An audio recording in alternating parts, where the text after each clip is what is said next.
하나님의 뜻이 믿음 안에서 행복하게 사는 건데, 기쁨과 감사함으로 살아가는 것인데, 그런 교회에서 신앙생활 하려면 그 교회가 화목해야 돼요.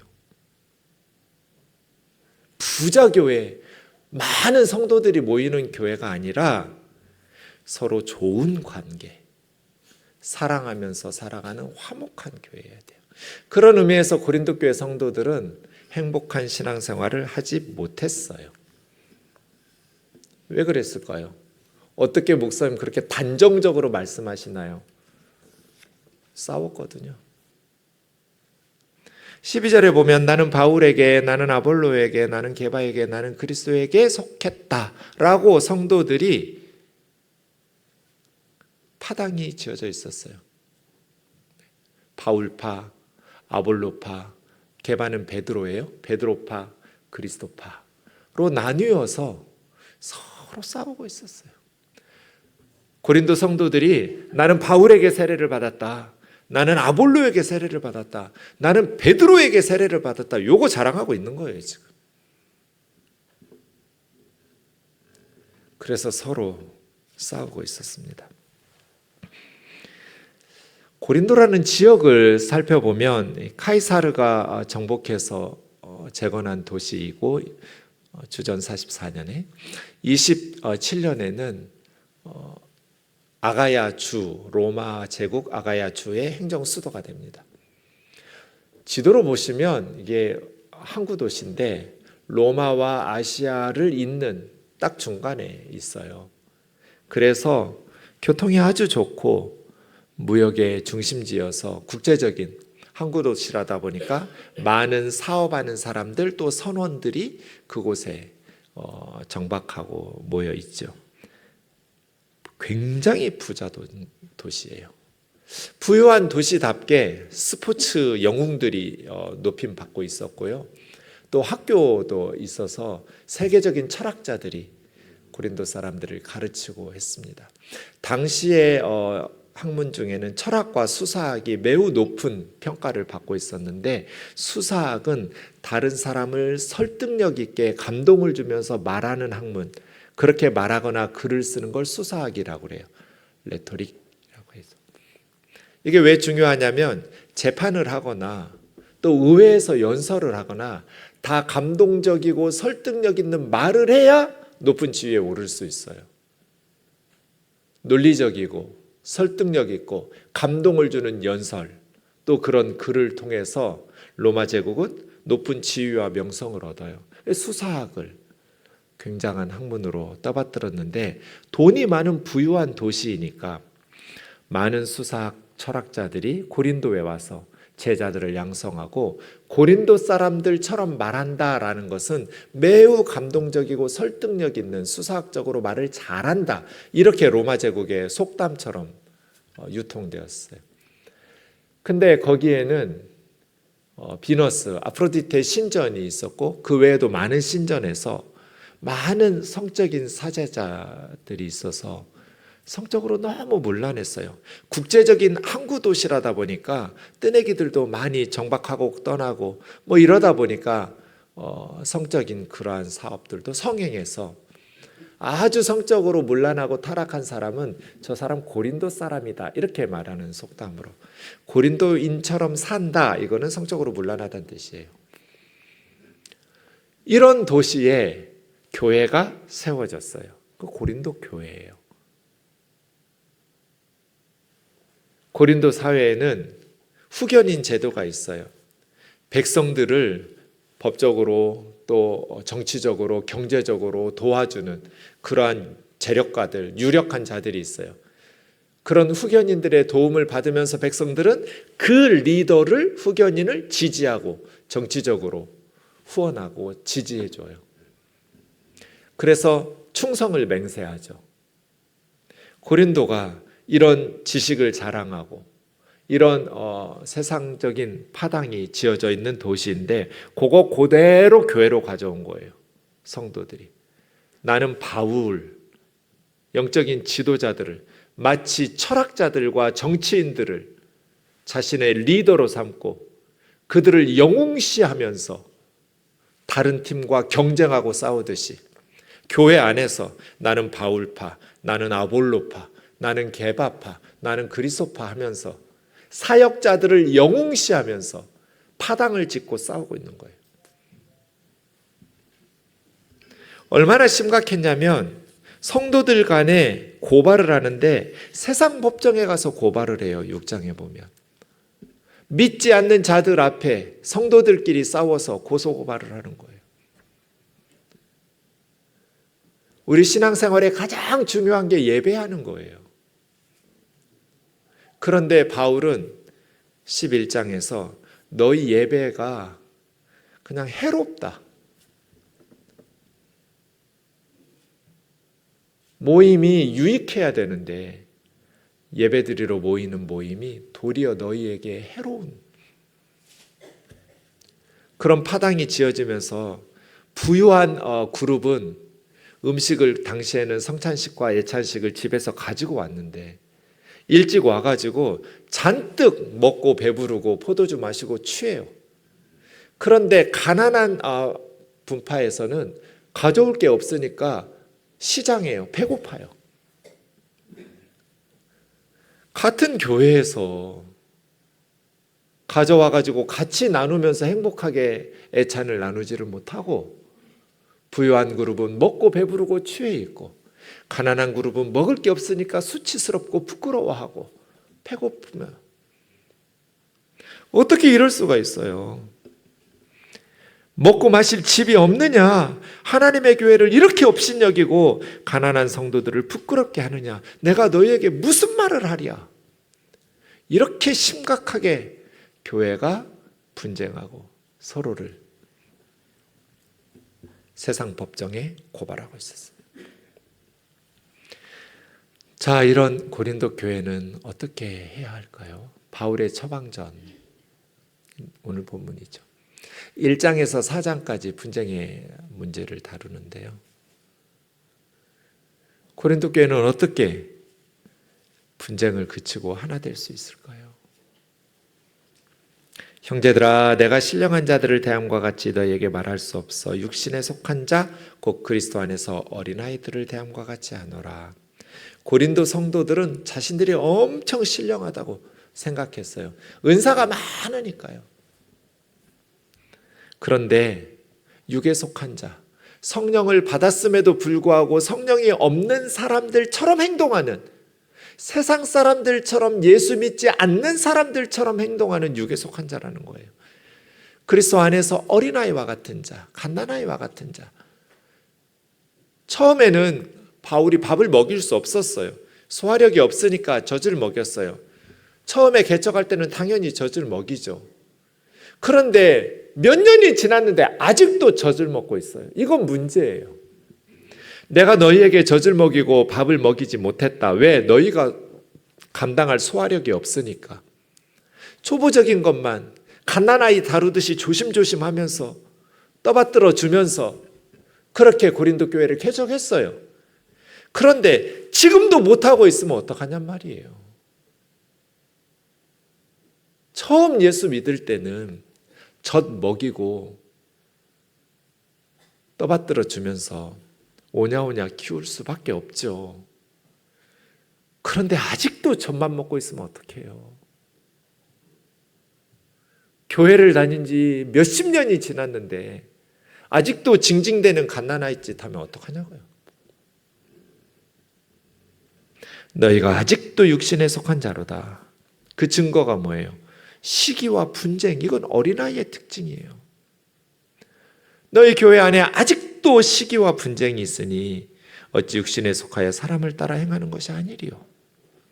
어떤 이는 말하되 나는 바울에게 속했고 다른 이는 말하되 나는 아볼로에게 속했다.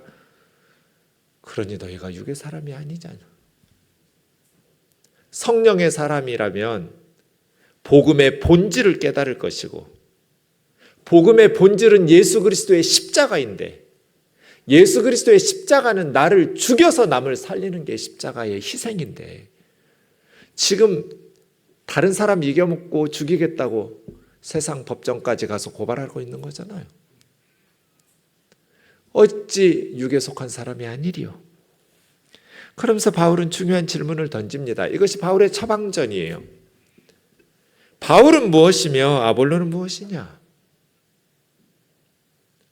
사역자들은 뭐냐는 거예요. 6가지로 대답합니다. 첫 번째, 그들은 주께서 각각 주신 대로 너희로 하여금 믿게 한 사역자들이니라. 이게 첫 번째예요. 선교사와 목회자들은 누구인가? 성도들을 믿을 수 있도록 주님께서 주신 사명대로 사역하는 사역자들.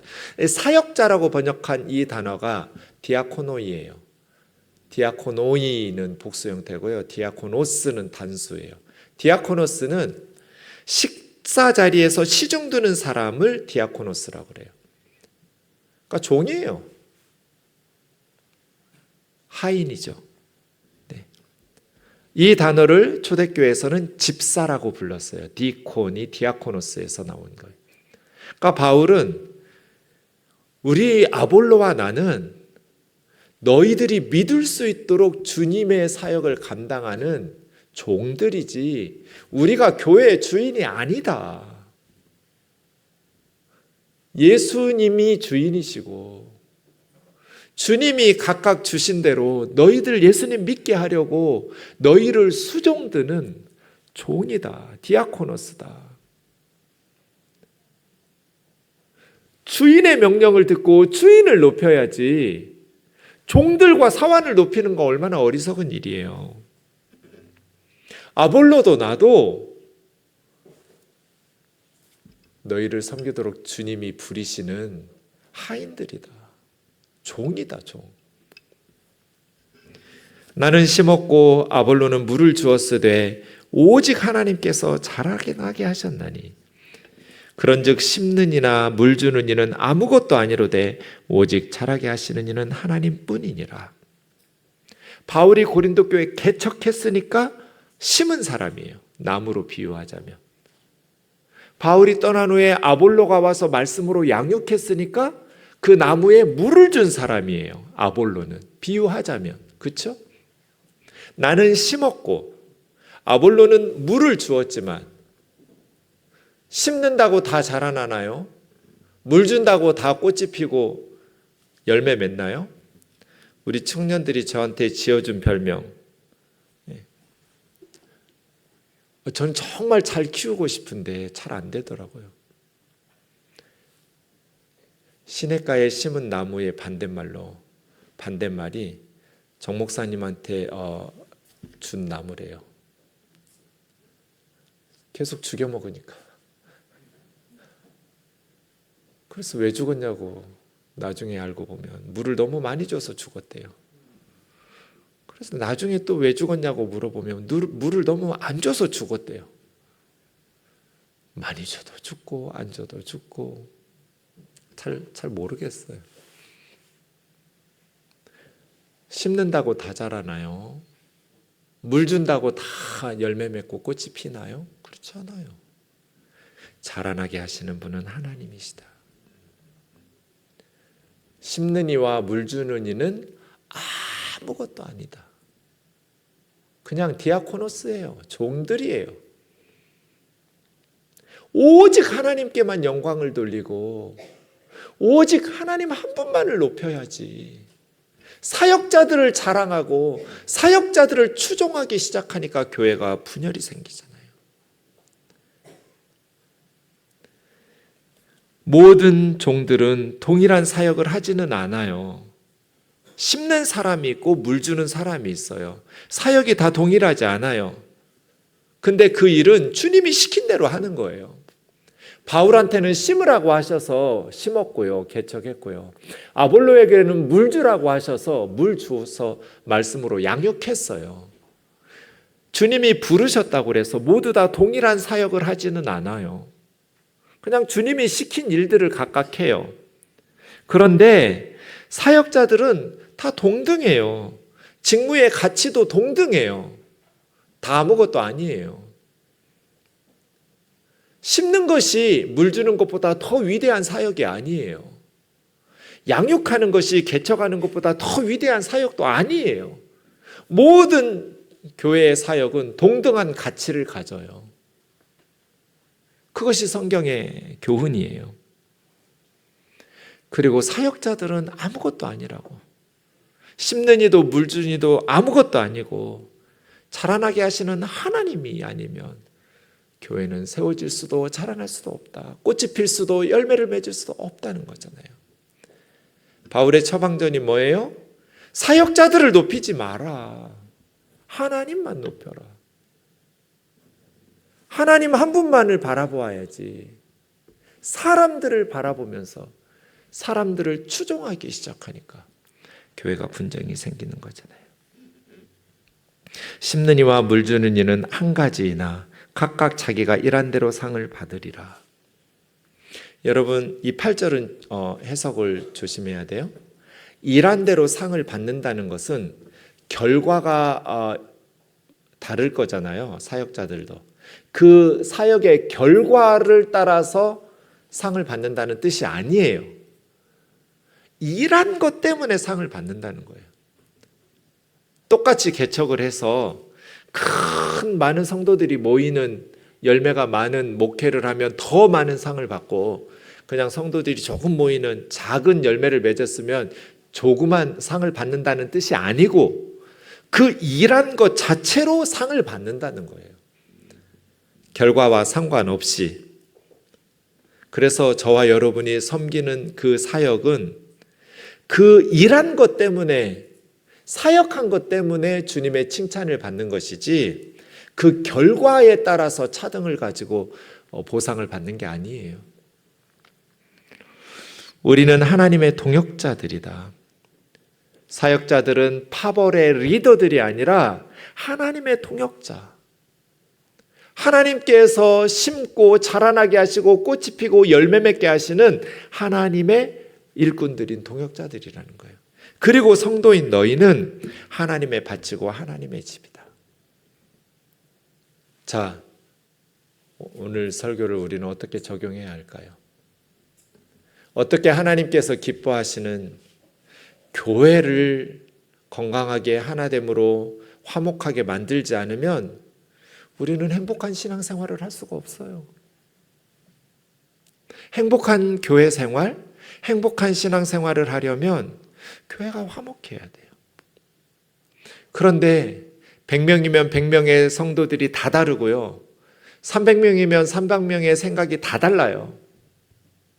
어떻게 우리가 화목할 수 있을까요?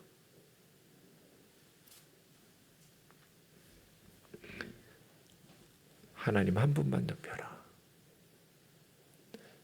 사람의 추종자가 되지 마라. 사람을 영웅으로 떠받들지 마라. 아무것도 아니다, 사역자들은. 사람의 노예가 되지 마라. 그 사람이 아니면 우리 교회가 무너질 것처럼 믿음 없는 소리 하지 마라. 교회의 주인은 하나님이시고 교회는 하나님의 밭이고 하나님의 집이에요. 바울이 개척했으니 고린도 교회는 바울의 밭이나 아볼로가 양육했으니 아볼로의 집이 아니에요. 게바의 밭도 아니고 게바의 집도 아니에요. 하나님의 밭이고 하나님의 집이에요. 하나님이 주인이시면 하나님께서 책임지시겠죠. 사람을 영웅으로 떠받들지 마라. 오직 하나님이 교회를 자라게 하시고 하나님 한 분만을 높여라. 하나님 안에서 하나 되라는 거예요. 교회는 늘 문제가 발생합니다. 지상에 완전한 교회는 하나도 없어요. 어떻게 교회의 문제들을 해결할 수 있을까요? 정말 멋진 예가 사도행전 6장에 나옵니다. 사도행전 6장에 보면 예루살렘 교회에 성도들이 점점 늘어나니까 헬라파 유대인이 히브리파 유대인들을 원망하기 시작합니다. 헬라파는 유대인이 외국에서 살다가 유대로 돌아온 사람들. 그러니까 한국인인데 뭐 미국이나 중국이나 영국이나 일본이나 이런 데서 살다가 다시 한국으로 돌아온. 그러니 헬라파 유대인들은 예루살렘에서 더 열악한 환경에 처했겠죠. 그런데 가만 보니까 매일 교회에서 구제하는데 자기 헬라파 과부들이 소외당한다고 느껴서 불평이 시작됐어요. 자, 이 상황을 예루살렘 교회의 사도들은 어떻게 해석해서 어떻게 해결했을까요? 우면동 교회에서 이런 일이 발생했다면 우리는 어떻게 해결해야 될까요? 기도하면 답이 나오나요? 당연히 기도해야죠. 그 다음요? 여기서 조심해야 돼요. 대부분 기도하라고 하면서 문제를 회피해요. 그리고 교회가 문제가 생기는 것을 두려워해요. 분열이 생기는 것을 염려하고 두려워해요. 그래서 덮으려고 그래요. 사도들은 그렇게 하지 않았어요. 12사도가 모든 제자들을 불러서 우리 잘못이다고. 성도들이 늘어나니까 이제 자기들이 자꾸 문제가 발생하는 실수가 발생해요. 어떤 사도가 히브리파만 챙기고 다수파만 챙기고 소수인 헬라파 과부들을 소외시키고 싶었겠어요. 근데 자신들의 한계를 느꼈어요. 숫자가 늘어나니까. 그래서 인정했어요. 이거 우리 잘못이라고. 그래서 너희가 칭찬받는 사람 7명을 택하라고. 우리는 말씀과 기도 사역에 집중하겠다고. 그래서 모든 무리가 기뻐하면서 7명의 집사를 처음으로 세웠어요. 디아코노스를. 그렇게 성도들이 선택한 7 집사를 사도들이 안수하고 임명하면서 말씀은 점점 왕성해지고 허다한 제사장의 무리와 수많은 사람들이 예루살렘 교회에 위기가 생겼어요. 교회 내에 분열이 생겼어요. 그때 사도들의 결정을 주목하세요. 이게 교회예요. 교회는 이런 식으로 하면 돼요. 문제가 생기면 안 돼가 아니에요. 지상의 교회는 완전한 교회가 없어요. 언제든지 문제가 생길 수 있어요. 목사도 사람이에요. 사도들도 사람이에요. 교회는 언제든지 문제가 발생할 수 있어요. 그때 사도들은 어디 감히 사도들인 우리를 비판하라고 교회를 비판을 하고 반대하는 사람들을 사탄의 시험에 들었다거나 사탄의 무리라고 정죄하지 않았다는 걸 주목하세요. 우리 잘못이라고. 두 번째, 사도들은 우리가 기도하면서 공정하게 뽑아준다고 말하지 않았어요. 형제들아, 너희가 착하고 믿음과 성령이 충만한 사람을 뽑으라고 그랬어요.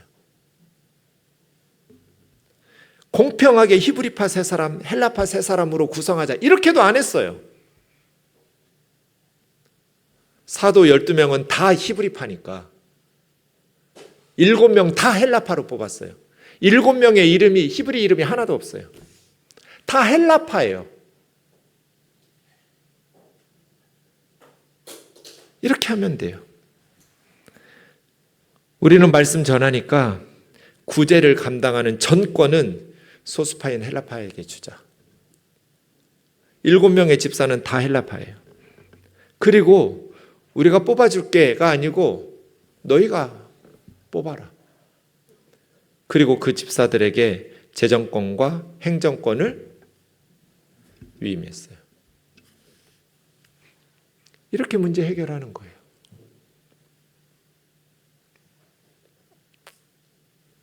교회는 하나님이 잘하게 하신다.